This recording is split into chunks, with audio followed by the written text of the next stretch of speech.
That's really interesting. On the surface, it would seem Senator Joe Manchin might feel a bit vulnerable.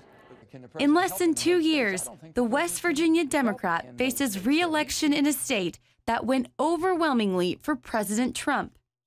Plus, there are the recent votes where he went against party. But if Senator Manchin's concerned, he's not showing it. I don't hold a party line. A party line to me is what's good for West Virginia. If I can go home and explain it, I'll vote for it. If I can't, I don't. Despite being appointed to Democratic leadership days after the 2016 election, Manchin has been one of the few, and in some cases only, Democratic senators to vote for Trump appointees like Judge Neil Gorsuch and Attorney General Jeff Sessions. I've been up front from the day one. I said I'm going to be differential to an executive, a president or a governor that wants to put their team together. But I've been very open. I look at each one individually. I give everyone the benefit of the doubt and try to let the executive put their staff together. The ones I vote against are some that I think that either weren't qualified or didn't have the experience level to do the job right. But progressive Democrats are not so understanding of his stance, with activist groups calling for his removal from Senate leadership, referring to him as a Trump apologist. I'm just trying to be reasonable, but boy, it's a tough place to be reasonable. This situation is a familiar one for Manchin, who disagreed with President Obama's coal policies that he says had disastrous consequences for American jobs and the economy. They were horrible because it was not a rational energy policy. I've said this. I'm all for renewables. I'm for wind. I'm for solar. I'm for biomass. I'm for everything. But I'm also a pragmatist. I understand that it's only going to do so much for me within the system of demand of energy we have in this country. If that's where you think you want all your energy to come from, tell me what 4 to 5 hours a day you want your energy. What 4 to 5 hours a day do you want your electricity to work? Do you want your refrigerator to stay cool? Do you want to heat your home? While much of West Virginia industry centers on coal, hundreds of mines have closed down in recent years due to new environment regulations.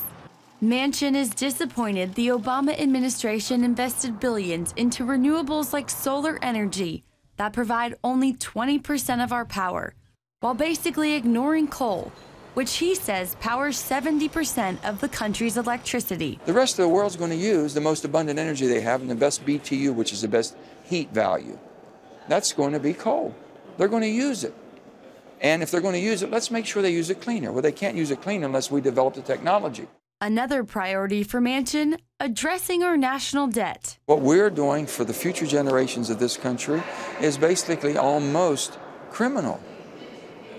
I mean, you're passing on to your children an unmanageable debt when you could fix it. He thinks a reasonable tax policy is the answer. The super wealthy 1%ers shouldn't have the privileges that nobody else gets. They should pay a fair share.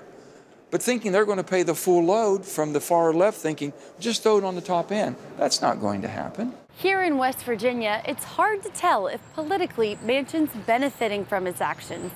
Republicans seem impressed by his votes, but he's lost support from some Democrats.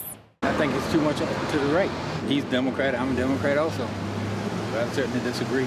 I think Manchin's in the wrong party. I think he would be a lot happier as a Republican, and we'd be very happy to have him. Democrats are not talking with Republicans a lot.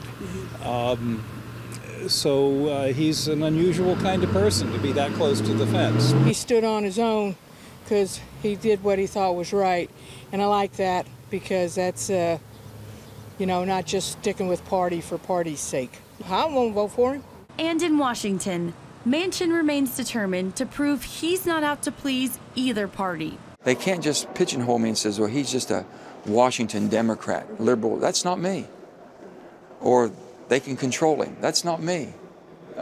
And I think they know that I'm going to basically look out for my state and do everything I can that's going to help my state and my country. We'll see in 2018 if moderate Democrats like Joe Manchin can survive in this political climate. Reporting from West Virginia, Abigail Robertson, CBN News.